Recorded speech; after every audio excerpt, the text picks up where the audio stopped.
மதுரை நாயக்கர்கள் ராமநாதபுரம் மாவட்டம் மேலே படையெடுத்து வராங்க. ராமநாதபுரத்தை கைப்பற்ற அப்போது ராமநாதபுரம் மாவட்டத்தில் வசித்த மக்கள் கொரில்லா தாக்குதல் முறை அப்படின்ற ஒரு முறையை வச்சு தாக்கி மதுரை நாயக்கருங்களை அடித்து விரட்டுறாங்க. இது நாயக்கர் மன்னர்களோட வரலாற்று புத்தகங்களில் இருக்குது.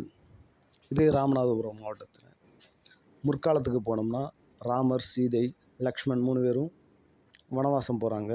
அப்போ அங்கே வந்த சூர்பனகை ராமரை திருமணம் செய்ய சொல்லி கேட்குறாங்க. ஆனால் அவர் மறுக்கவே திரும்ப லக்ஷ்மணனை கேட்குறாங்க. அவரும் மறுக்கிறாரு. திரும்ப லக்ஷ்மணனை அவங்க வற்புறுத்தவும் லக்ஷ்மண் கோபம் அடைஞ்சு சூர்பனகையோட மூக்கை அறுத்துடுறாரு. இந்த மூக்கை அறுத்த இடம் தான் மூக்கையூர். கிழக்கு கடற்கரையில் இப்போவும் அந்த மூக்கையூர் இருக்குது.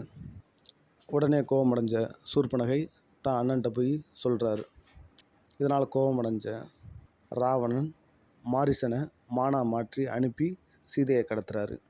அந்த மானை துரத்திட்டு போகிற ராமர் மான் மேலே அம்பு விடுறாரு. அந்த இடம்தான் மாரியூர்.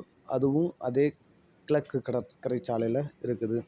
அடுத்து ராவணன் சீதையை கடத்திட்டு போன பின்னாடி சுக்கிரவன்கிட்ட உதவி கேட்டு போகிறாரு.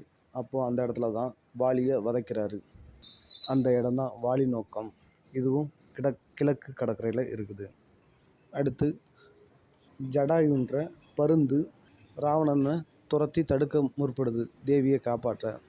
அப்போது அந்த ஜடாயுவை தாக்கி ராவணன் போகிறான். அந்த ஜடாயு விழுந்த இடம்தான் இப்போ ராமேஸ்வரத்தில் ஜடாயு தீர்த்தம் அப்படின்னு இருக்குது.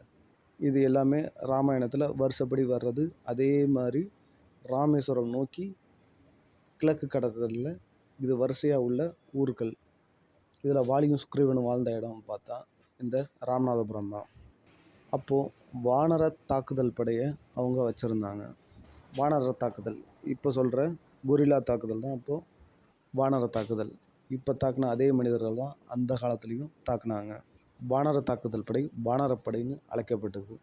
அதனாலேயோ வாலி, சுக்ரீவன், அனுமன் எல்லாமே வானர தாக்குதலில் சிறந்தவங்க. இதனால் அவங்க வானரங்களாக சித்தரிக்கப்பட்டாங்க. ராமாயணத்தில் சொல்லப்பட்ட இடங்கள் எல்லாம் இப்போது ராமநாதபுரத்தில் இருக்குது என்றதை தமிழ் முனைவோர்கள் ஆராய்ச்சி பண்ணி அவங்களோட கட்டுரைகளில் மதுரையில் எழுதியிருக்காங்க.